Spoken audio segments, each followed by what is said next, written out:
All right, today we're going to tackle a really challenging idea, one that comes straight from our source material, and it's this. What if the world doesn't actually need to be fixed? What if, and stick with me here, what if it's already perfect, just the way it is?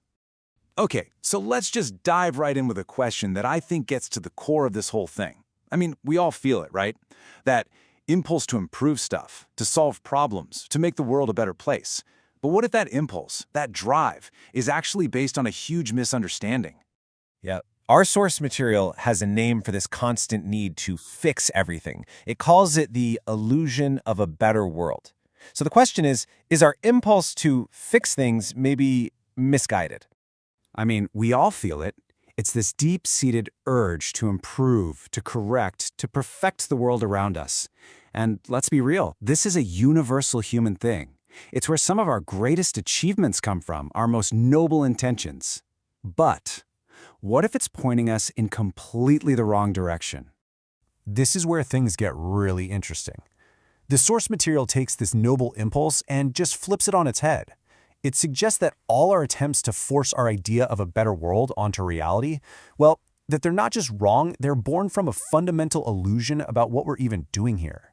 So, okay, if trying to fix the world is an illusion, then what's the alternative? Well, the source gives us this really powerful metaphor to chew on. What if we stop seeing Earth as this broken-down project, and instead we see it as a playground? Think about it.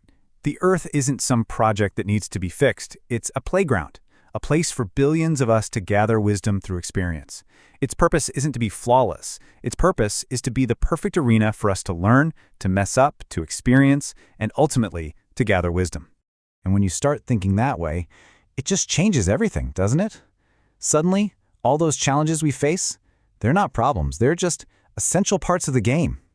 The mistakes we make? Nope. Not failures, they're valuable lessons. And all those so-called imperfections we're so desperate to fix, they're not just okay, they are absolutely required for us to grow. Okay, to really nail this idea down, the source gives us this amazing parable. It's a story about a choice that really gets to the very heart of this whole philosophy. It's called the new magician's choice. So picture this. There's a new magician who has finally earned the ultimate power, the power to create a whole new reality from scratch. But with that incredible power comes one final profound choice they have to make.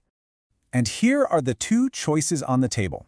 Choice A, create the land of utopia, a world with zero flaws, no pain, no challenges. It's perfect, but it's totally static. Nothing ever happens. Or choice B, remain right here in our messy, imperfect world, in a physical body, to serve as a beacon and inspiration for everyone else who's on their own path.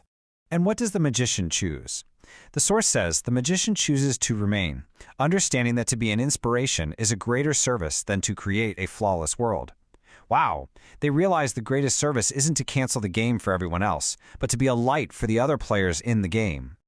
So this is the crucial point, right?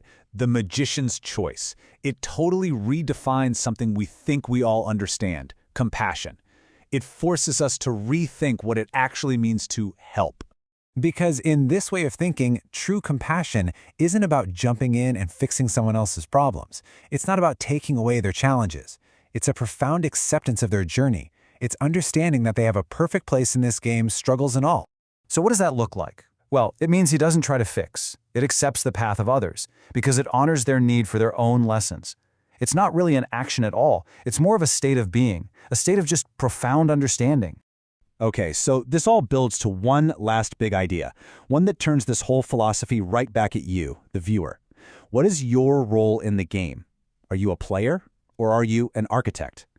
Now, this is super important. Accepting the world's perfection does not mean you just sit back and do nothing. It's not about inaction, not at all. It's about changing the intention behind what you do. You stop being a fixer, trying to repair a broken world, and you start acting as an inspiration inside a perfect one. And that leaves us with this final, provocative question. Are you a player in the game, or are you trying to be the architect of some flawless illusion? Think about it. Are you here to play the game, embracing it all and inspiring others along the way? Or are you trying to build a perfect world that might just rob everyone else of the very experiences they came here for? The choice, just like it was for the magician, is ultimately yours.